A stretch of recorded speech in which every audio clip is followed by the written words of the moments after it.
Chennai Tamil trending viewers அனைவருக்கும் வணக்கம். நான் உங்கள் ராஜு பேசுகிறேன். அதாவது பார்த்தீங்கன்னா, விஜய் அவர்கள் வந்து தமிழக வெற்றி கழகம் அப்படின்ற ஒரு கட்சியை நேற்று தொடங்கியிருக்காரு. இப்போ வந்து தமிழ்நாட்டில் நிறைய கட்சிகள், ஏகப்பட்ட கட்சிகள் இருக்குது. மெயினான கட்சின்னு பார்த்தீங்கன்னா டிஎம்கே, ஏடிஎம்கே, அவ்வளோதான். தேமுதிக கட்சி அடுத்தபடியாக இருக்குது. இப்போ மற்றபடி நிறைய இதர கட்சிகள் நிறைய இருக்குது. இருந்தாலும் அந்த ஒரு கட்சியில் இவரும் வந்து சேர்றாரு விஜய் அவர்கள். அவர் துணிச்சலை வந்து நம்ம பாராட்டணும்.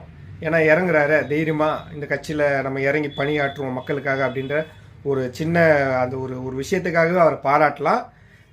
இவர் வந்து மற்ற இதர கட்சிகள் மாதிரி இவரும் காணாமல் போயிடுவாரா, இல்லை ஸ்ட்ராங்காக நின்று பதில் சொல்வாரா அப்படின்றது வந்து ஒரு அலசல் வந்து இன்று இரவு வந்து 8 மணிக்குள்ளே ஒரு வீடியோ நம்ம வந்து சேனலில் டெலிகாஸ்ட் ஆக போகுது. மிஸ் பண்ணாமல் பாருங்கள். ஒவ்வொருத்தரும் கமெண்ட் பண்ணுங்கள், லைக் பண்ணுங்கள், ஷேர் பண்ணுங்கள். நன்றி, வணக்கம். நான் உங்கள் ராஜு.